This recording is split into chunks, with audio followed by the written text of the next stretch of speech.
예, 할렐루야. 귀한 아침입니다. 오늘 10월 28일 수요일 날짜입니다.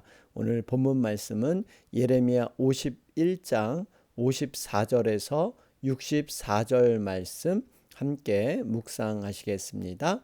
우리 성경을 펴놓고 또 함께 말씀을 읽어 나가도록 하겠습니다. 바벨론으로부터 부르짖는 소리가 들리도다. 갈대아 사람의 땅에 큰 파멸의 소리가 들리도다. 이는 여호와께서 바벨론을 황폐하게 하사 그 큰 소리를 끊으심이로다. 원수는 많은 물같이 그 파도가 사나우며 그 물결은 요란한 소리를 내는도다. 곧 멸망시키는 자가 바벨론에 이르렀음이라. 그 용사들이 사로잡히고 그들의 활이 꺾이도다. 여호와는 보복의 하나님이시니 반드시 보응하시리로다.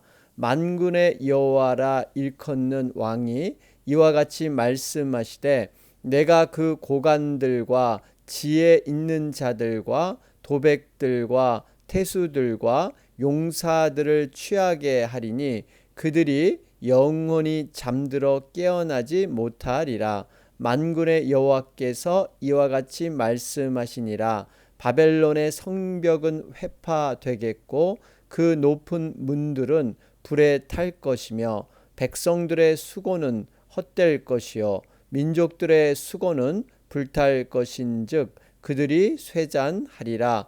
유다의 시드기야 왕 제4년에 마세야의 손자 네리야의 아들 스라야가 그 왕과 함께 바벨론으로 갈 때에 선지자 예레미야가 그에게 말씀을 명령하니 스라야는 병창감이더라.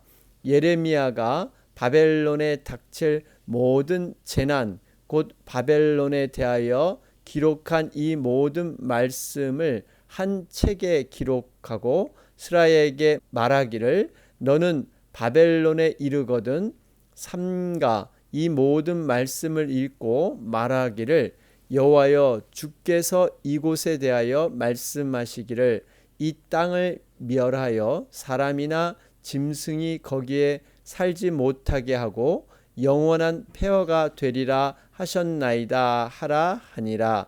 너는 이 책 읽기를 다한 후에 책에 돌을 메어 유브라데 강 속에 던지며 말하기를, 바벨론이 나의 재난 때문에 이같이 몰락하여 다시 일어서지 못하리니 그들이 피폐하리라 하라 하니라. 예레미야 말이 이에 끝나니라. 아멘. 예, 우리 바벨론 심판 예언 50장 51장 두 장에 걸쳐서 이렇게 기록되어 있습니다. 여러분, 바벨론의 심판은 분명히 역사적으로 확인되는 그러한 사건이고요. 또 그 심판의 양상이 참 처절하고 확실하게 이렇게 심판이 이루어졌다 하는 것을 우리는 볼 수가 있었습니다. 자, 우리 계속해서 그 심판에 대해서 지금 살펴보고 있는데요. 오늘 54절, 55절의 말씀을 보면 두 구절에 반복되는 단어가 있습니다. 소리라는 단어죠. 부르짖는 소리, 또 파멸의 소리, 55절에 그 큰 소리, 또 55절 후반절에 요란한 소리, 소리를 네 번씩이나 반복해서 기록한 것은 심판 때 얼마나 그 청각적인 소리가 그렇게 크게 일어나고 있는가. 결국 소리가 크다는 것은 심판이 굉장히 극심하다 하는 것을 우리는 볼 수가 있습니다. 우리 55절 말씀을 보니까요. 원수는 많은 물같이 그 파도가 사나우며 그 물결은 요란한 소리를 내는도다. 여러분, 원수가 많은 물 같다. 메데바사 연합군이 이렇게 많은 물같이 성난 파도처럼 바벨론을 덮칠 것이다. 그래서 심판이 이루어진다. 여러분, 요것을 우리가 생각하면 연상되는 게 있죠. 한국에서는 태풍이라는 것이 주기적으로 오죠. 또 미국에는 허리케인이 있고요. 또 동남아에서 예전에 행했던 이 쓰나미, 여러분 아마 그 영상을 통해서 보신 분들이 많으실 겁니다. 바다의 그 파도가 해일이 덮쳐가지고 순식간에 완전히 건물과 집들이 이렇게 초토화되고 말죠. 여러분, 해일이 닥치면요 아무것도 힘을 쓸 수가 없습니다. 지금 바벨론에 이 덮치는 이러한 심판이 바로 이렇게 이루어지고 있다는 사실입니다. 한순간에 엄청난 그러한 재앙으로 임하기 때문에 누구도 피할 수 없는 이러한 심판이 바벨론에 이루어질 것이다 예언하고 있습니다. 바벨론에 거주하는 그러한 모든 사람들, 그런데요 놀라운 것은 그 하나님의 백성에게는요 이렇게 세상의 심판이 하나님의 또 구원으로 이어진다는 사실입니다. 그렇기 때문에 우리가 이러한 무서운 심판 앞에서도 두려워하지 않을 수 있는 것은 믿음으로 하나님을 붙잡을 때 우리는 구원받는 백성으로 서게 된다는 것입니다. 시편 46편 2절 3절을 보면요, 땅이 변하든지 산이 흔들려 바다 가운데 빠지든지 바닷물이 솟아나고 뛰놀든지 그것이 넘침으로 산이 흔들릴지라도 우리는 두려워하지 아니하리로다. 여러분, 이렇게 대재앙, 세상의 종말이 와도 우리가 두렵지 않은 것은 바로 예수 그리스도 그분의 믿음으로 말미암은 줄로 믿습니다. 그러면서 하나님께서는 우리의 피난처가 되신다 그러죠. 힘이시고 환난 중에 만날 큰 도움이시라. 여러분, 성경에 보면 분명하게 우리 믿는 자들 성도들을 구별해 주시는 하나님이신 걸 볼 수가 있죠. 우리가 심판날이 출애굽할 때도 보면요, 장자 재앙, 모든 그런 애굽의 장자들은 다 죽음으로 나갔지만 이스라엘 백성들의 장자들은요 패스오버, 바로 이 어린 양의 피, 문설주와 인방에 바른 그러한 피 때문에 죽지 않고 이렇게 살아나게 되죠. 뿐만 아니라 또 이렇게 홍해를 건넌 사건을 통해서 이스라엘 백성들은 안전하게 바다를 육지같이 건넜지만 쫓아오는 애국 군대는 다 바닷물에 몰살되는, 그래서 그 이스라엘 백성이 애국 군대의 시체를 눈으로 보게 되는 이러한 일들이 일어나게 되죠. 여러분, 결국 최후의 심판에서 우리가 살아남을 그러한 구원의 밧줄은 바로 예수 그리스도밖에 없다 하는 것을 우리는 볼 수가 있습니다. 우리가 최후 심판 분명히 이 땅 가운데 이루어질 수밖에 없습니다. 그러나 우리는 바로 예수 그리스도를 붙잡고 여러분 나아가는 그러한 신앙으로 우리는 충분히 구원받는다 하는 것을 볼 수가 있습니다. 56절 말씀을 보면 곧 멸망시키는 자가 바벨론에 이르렀습니다. 그러면서 여호와는 보복의 하나님이시니 반드시 보응하시려다. 여러분, 여기서 이 하나님은 보복의 하나님으로 표현해서 우리가 인간의 보복을 생각해서는 안 됩니다. 어떤 악한 감정으로 원수를 갚는 것, 어떤 감정에 따라서 하나님은 일하시는가, 이러한 차원이 아니라 이것은요, 하나님은 상벌을 내리시는 하나님, 하나님은 행위대로 갚으시는 하나님, 이런 뜻이 들어 있습니다. 결국 하나님께서는요 반드시 악에 대해서는 그 행위를 보시고 보응하시는 하나님이신 줄로 믿습니다. 그러면서 우리가 구별과 차별이란 말씀 제가 드렸습니다. 하나님께서는요 차별은 없으시지만 구별하십니다. 결국에는 이 죄에 대해서는 하나님의 백성이든 이방이든 그 행위대로 분명히 갚으시는데요. 그러나 죄인에 대해서는 하나님은 구별하신다는 사실입니다. 이러한 악인은 최후의 이러한 심판이 있지만 의인이 죄를 저질렀을 경우는 하나님의 징벌은 피할 수 없습니다. 그러나 하나님께서는 완전히 그 죄인된 사람을 버리지 않는다는 것입니다. 그렇기 때문에 우리가 하나님 앞에 회개를 통해서 돌아오는 것, 여러분, 이것이 우리의 살 길이다 하는 것을 볼 수가 있습니다. 우리 58절 말씀을 보시면 정말 그들이 얼마나 불의한 일로 수고를 해서 쌓은 바벨성이 무너져 버리는가 하는 것을 볼 수가 있죠. 58절 보면 성벽은 회파되겠고 그 높은 문들은 불에 탈 것이며, 그런데 이런 그 바벨론 성을 만든 것은 백성들의 수고는 헛될 것이요 민족들의 수고는 불탈 것인즉, 여러분 사실 바벨론 성을 만들기까지 얼마나 많은 사람들이 수고와 노력을 했겠어요. 그리고 강제로 사람들을 이렇게 이용해서 바벨론 성을 분명히 멋지고 화려하게 지었을 것입니다. 역사학자에 의하면 바벨론 성은 당대의 최고의 성으로 꼽혔다 그러죠. 보통 이 성은 두 개의 아주 높은 벽으로 이루어졌습니다. 이중벽입니다. 그리고 그 사이는 네 필의 말이 끄는 마차가 양쪽으로 달려도 충돌하지 않을 정도로 넓은 공간이 있었습니다. 이러한 성의 길이가 무려 18km나 되었다고 하죠. 그래서 이렇게 무너질 수 없다고 여겼던 그런 바벨론 성이 심판으로 무너집니다. 특별히 그들은 이것을 불의한 방법, 백성들의 피를 통해서 만든 그러한 성이었죠. 결국 수고가 헛될 것이다 하는 것은요, 결국 수고하여 만들어 놓은 바벨론 성이 헛될 것이다 하는 것을 말씀하고 있습니다. 이것을 통해서 우리가 깨닫는 것은 우리가 인생 가운데 불의의 근거에서 만들어진 것, 이루어진 것은요, 금세 불에, 심판의 불에 타 버린다는 것입니다. 심판의 불은 소멸하지 못할 것이 없습니다. 인간적인 방법으로 자신의 욕망을 채우기 위해서, 또 세상에 불의한 방법으로 쌓았던 모든 것들은요 다 날아가 버린다는 것입니다.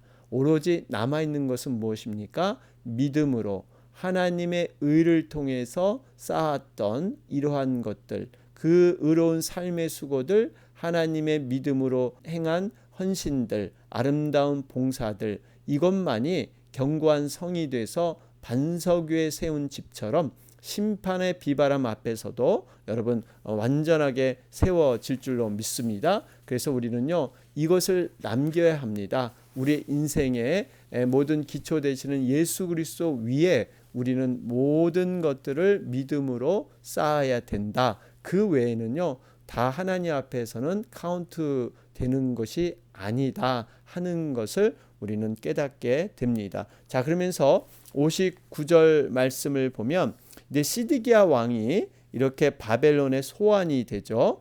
이게 시드기야 왕 제4년이라 그랬는데 BC 593년입니다. 이 시드기야 왕은요 바벨론에서 세운 왕입니다. 쉽게 말하면 자신들의 말을 잘 들어줄 줄 알고 시드기야 왕을 세웠는데 문제가 생기게 되죠. 이 시드기야 왕이 반바벨론 동맹, 다시 말하면 애굽에 대해서 더 친하게 지내고 애굽을 통해서 이 바벨론의 그 수하에서 빠져나오려고 하는 이러한 계획들을 주변에 있는 나라와 함께 힘을 합해서 계획들을 갖고 있었습니다.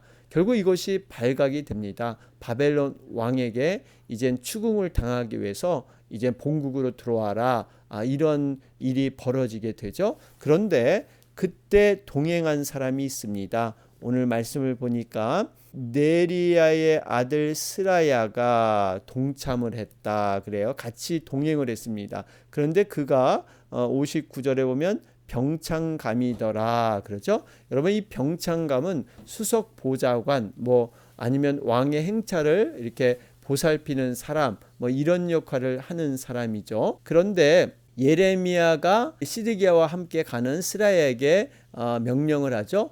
이 예언에 기록한 책을 읽고 그것을 바벨론에 가서 읽은 후에 유프라데스 강에 던져라, 이런 지시를 합니다. 여러분 여기서 보면 이 예레미야가 스라야에게 이런 지시를 했다는 것은 이 스라야가 어느 정도 영적인 사람, 믿음의 사람으로 신임을 얻었다는 것입니다. 여러분 이 스라야는 어떤 사람이냐 하면 바로 예레미야의 조력자도 되고 또 대피를 했었죠. 바룩의 형제입니다. 그러니까 아버지 네리아가 같은 사람이에요. 바룩이라는 사람 참 경건한 사람인데 이 스라야도 그 형제로서 이렇게 경건한 사람. 여러분, 바룩과 스라야는 사실 귀족 출신입니다. 세상에서 잘 먹고 잘 입을 수 있는, 잘 살 수 있는 이러한 여건이 있지만 늘 하나님의 사람과 함께 하면서 여러 가지 위험 앞에 그것을 포기하지 않았던 하나님의 귀한 일꾼들입니다.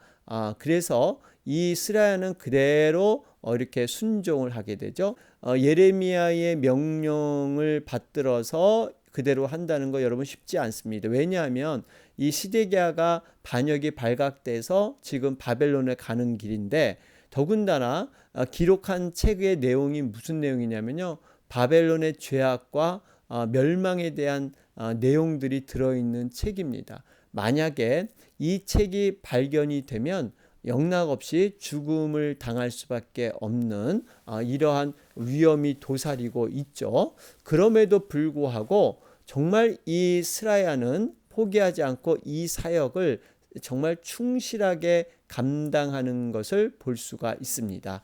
여러분, 하나님께서는요, 이 사명을 감당하기 위해서 생명을 지켜주십니다. 그러니까 생명이 있는 한 그 사명을 감당하게 되고 사명이 있는 한 또 생명을 하나님이 보존해 줄 줄로 믿습니다. 우리는 이렇게 하나님의 말씀에 순종했던 믿음의 사람들을 보게 되죠.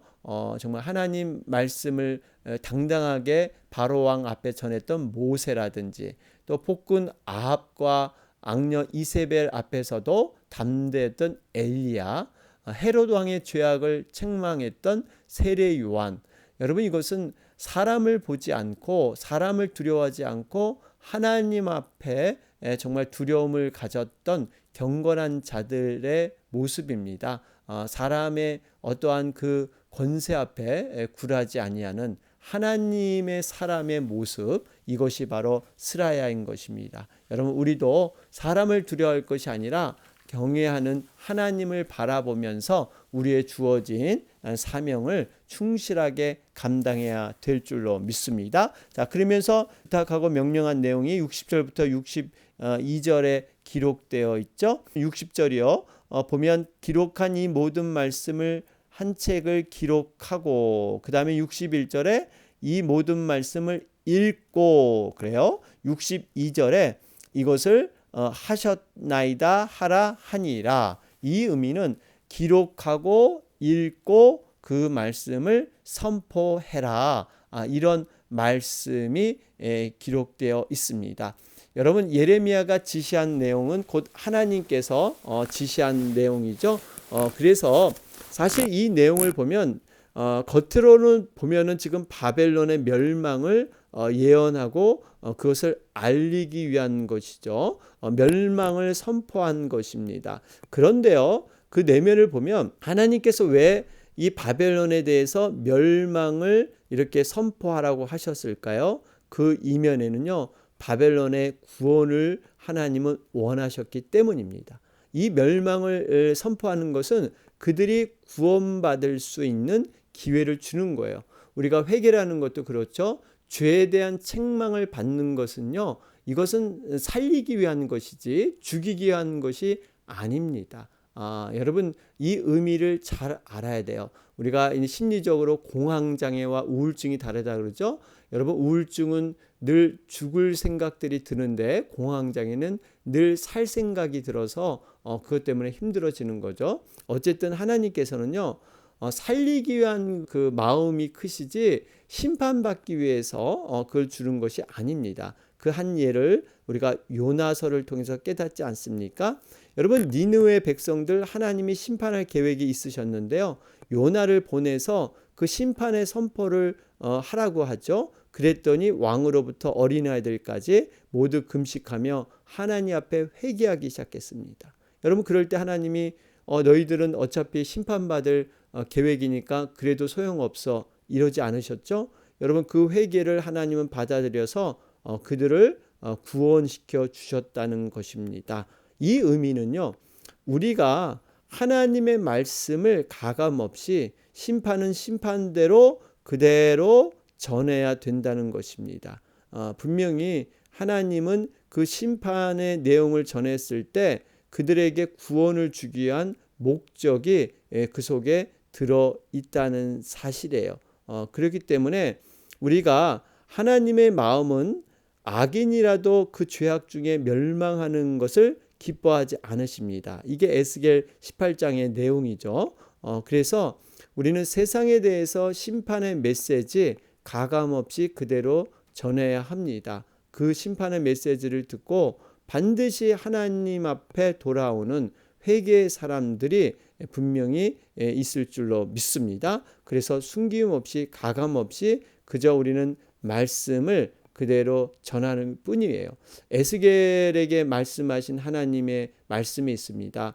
만약 죄 중에 죽어가는 사람들이 자기 죄를 회개하지 않아서 죽어가는 것은 그 사람 책임이지만 우리가 전할 말씀을 전하지 않고 만약에 주변의 사람들이 죽어가면 그 핏값을 우리에게 묻겠다. 그렇게 말씀하셨죠. 그렇기 때문에 우리가 해야 될 사명, 증거의 사명, 이것을 하지 않으면 결국 우리에게 그 책임이 돌아온다. 그래서 바울은요, 어떤 얘기를 했냐면 부득불 내가 이 복음을 전하지 않으면 내게 화가 미칠까 두려워한다. 이것이 바울의 고백이었습니다. 사랑하는 여러분, 우리에게 주어진 사역, 또 주어진 복음의 기회에 우리가 놓치지 않고 이것을 잘 순종하는 것, 여러분 이것이 정말 중요하다 하는 것을 보게 되죠. 자, 그러면서 결론적인 말씀으로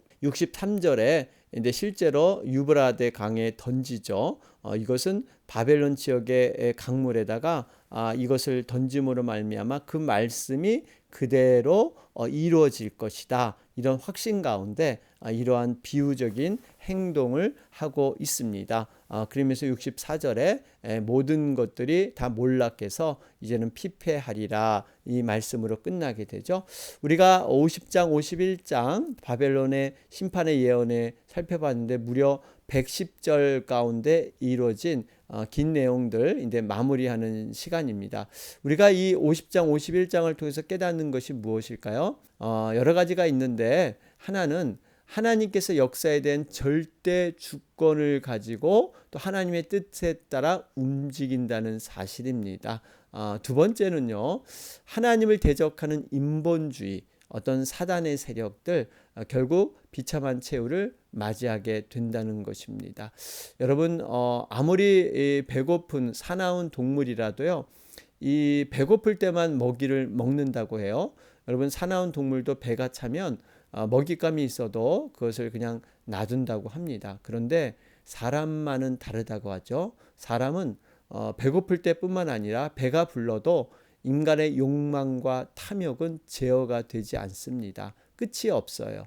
또 쌓아놓고 이것을 남들에게 주기보다는 썩어 내다 버릴지언정 쌓아놓으려고 하는 이러한 탐욕이 있습니다.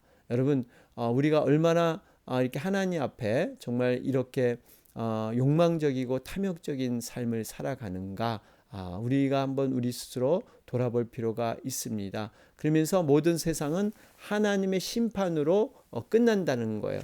여러분 하나님 심판이 와야 세상 하나님의 나라가 이 땅에 도래한다는 것입니다. 그리고 마지막으로 여러분 하나님의 말씀은 어떻습니까? 반드시 성취된다는 사실입니다. 사실 지금 이 바벨론에 대한 멸망의 예언은요, 그들이 이 바벨론 나라가 서기 전에 이미 이사야를 통해서 예언된 말씀입니다. 또한 바벨론이 한참 번영하고 형통할 때 예레미야를 통해서 또 한 번 그 멸망의 예언이 주어지고 있죠. 여러분 이렇게 분명하게 하나님의 말씀은 성취되기 때문에 우리가 종말적인 신앙을 준비할 때 말씀으로 우리가 붙드는 것, 이것만이 살 길이다 하는 것을 보게 됩니다. 자, 오늘 말씀 정리하면서 오늘 수요일 날짜입니다. 우리 이 땅의 모든 교회를 위해서 그리고 선교사님, 선교지를 위해서 함께 중보해 주시기 바랍니다. 우리 계속해서 미국 대선을 위해서 함께 기도하겠습니다. 다 같이 기도드리겠습니다.